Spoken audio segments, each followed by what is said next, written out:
ቀበላ ንትቀበል መርአዌ ሰማያዊ ቀበላ ማለት ስጋ መብላት ወተት መጠጣት እንቁላል መብላት ለሁለት ወር ያህል አናገኝህም እና እንበቀል ብሎ አንዳንዱ በቀል እንደው የሆነ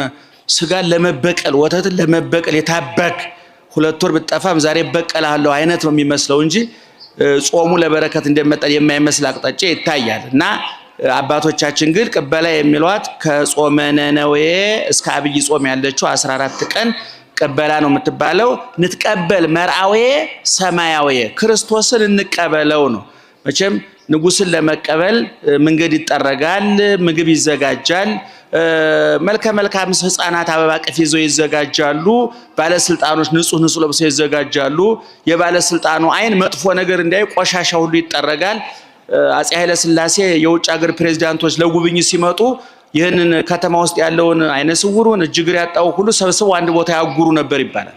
ባለነዛ ፕሬዝዳንቶቹ አይናቸው ክፉ እንዲያይ ይባላል ግን ክርስቶስን የምንቀበለው አካል ጉዳተኞችን አሰልፈን ነው ችግረኞችን አሰልፈን ነው ቁስለኞችን አሰልፈን ነው የጎደለባቸውን አሰልፈን ነው ምክንያቱም የኛ ጌታ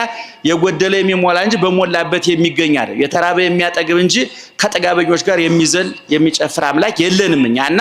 በደም እየሰማችሁ ነው ስለዚህ ቀበላ ማለት ማንን መቀበል ማለት ነው